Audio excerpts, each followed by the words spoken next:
The night was supposed to be magical for Emma. She had agreed to meet someone she thought might be special, a man who had charmed her through weeks of conversations online.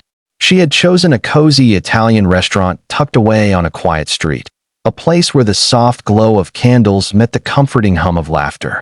She arrived early, her emerald dress flowing like silk water, her heart carrying the same hope any woman carries when stepping into the possibility of love. But minutes turned to half an hour, and then to an hour. She sat alone at the corner table, pretending to sip her wine, her eyes flicking toward the door every time it opened. The man never came. Her date had vanished without a word. Emma wasn't just any woman. Unknown to everyone in that restaurant, she was a billionaire, an heiress who had chosen to live quietly, blending into ordinary life. Wealth had given her everything except what her heart longed for, a genuine connection, free from the shadows of greed or pretense. But in that moment, none of that mattered. She wasn't a billionaire.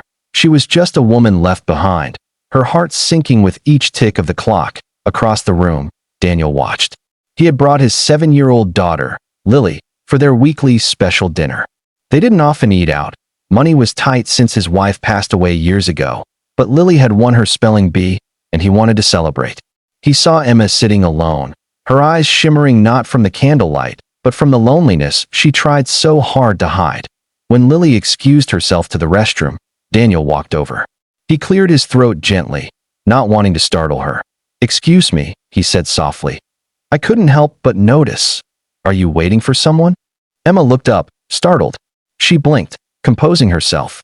"Yes, I was. But I think they're not coming." Her voice trembled despite her best effort to sound composed. Daniel gave her a kind smile. "Well, that's their loss." He glanced toward his table.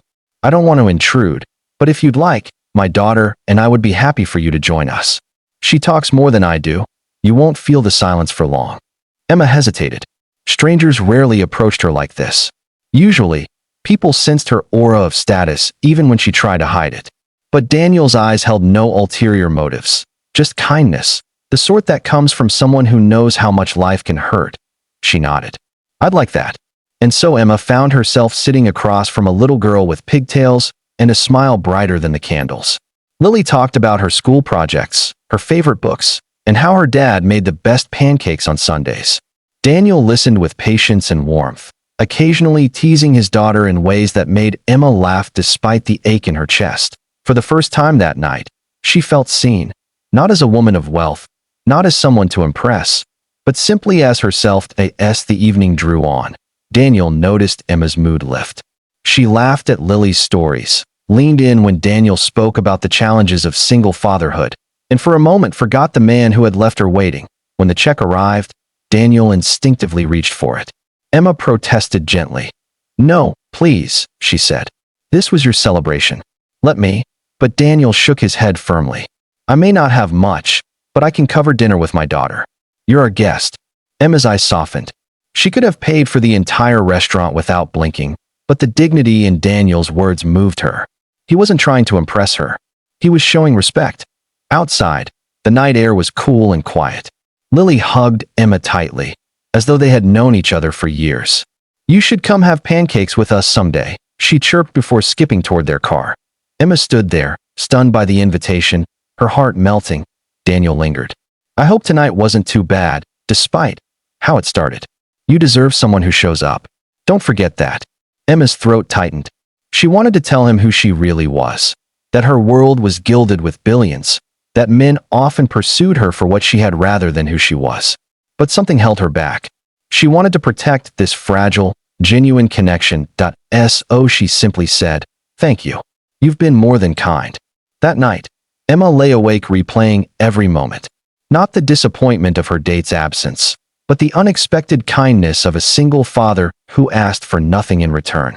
A man who carried his struggles with quiet strength, who gave more love than he received, who didn't know she was falling. Falling not for wealth or charm, but for the purity of his heart. Weeks turned into months. Emma and Daniel saw more of each other. Casual dinners, afternoons at the park with Lily, evenings spent sharing stories neither had told anyone else. Every time Emma tried to reveal her truth, fear stopped her. Would he look at her differently if he knew? Would he pull away, intimidated by a life so different from his own. But Daniel never asked about her background, never pried, never made her feel like she had to prove anything. He liked her for her laugh, for the way she listened, for how she treated Lily with tenderness. One morning, as golden sunlight spilled across her balcony, Emma finally understood. Wealth had given her many things, but this warmth, this family, this unshakable kindness, was priceless.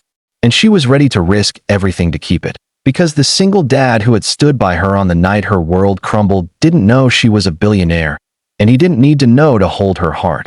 And for the first time in her life, Emma wasn't afraid of falling. She was finally ready to be caught,